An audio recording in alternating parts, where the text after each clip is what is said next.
Hello everyone, good evening, welcome to my mini blog. তো আজ হচ্ছে বুধবার আর এখন বাজে বিকেল 4:30 আর আমি একটু ঘুমিয়েছিলাম। জাস্ট এখনই উঠলাম, উঠেই মামামকে ডাকছি, কারণ মামামের আছে টিউশন। তো মামামকে ঝটপট রেডি করতে হবে। তো চলো মামাম, উঠে পড়ো তাড়াতাড়ি একটু টুম।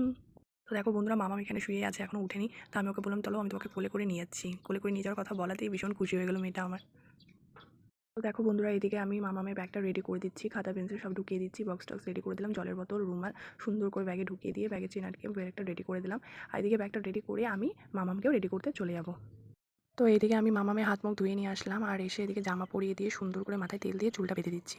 পর একটুখানি মুখে ক্রিম লাগিয়ে দিলাম। তারপর মামাম বললো, মা আমাকে একটুখানি টিপ পরিয়ে দিবা, একটা টিপ পরিয়ে দাও না। তো আমি বললাম ঠিক আছে চলো, তো সুন্দর করে একটা টিপ পরিয়ে দিলাম। দেখো পড়াতে কি খুশি আর কি মিষ্টি লাগছিল মামামকে, খুব সুন্দর লাগছে। গিয়ে মামাম রেডি হয়ে বেরিয়ে পড়েছে, আর দেখো মামামের ফ্রেন্ডও চলে আসছে, দুজনে একসাথে যাবে। তো দেখো যেতে যেতে গৌমাতা রাস্তার মাঝখানে চলে আসলো, ওনাকে একটু সেট করে দিলাম। তারপরে চলে গেলাম মেয়েকে নিয়ে টিউশনিতে ঢুকিয়ে দিচ্ছি, টাটা বাই বাই করে দিচ্ছি মেয়ে আর বন্ধুকে। তো আজকে ভিডিওটা এই পর্যন্ত, দেখা হবে নেক্সট ভিডিওতে, টাটা।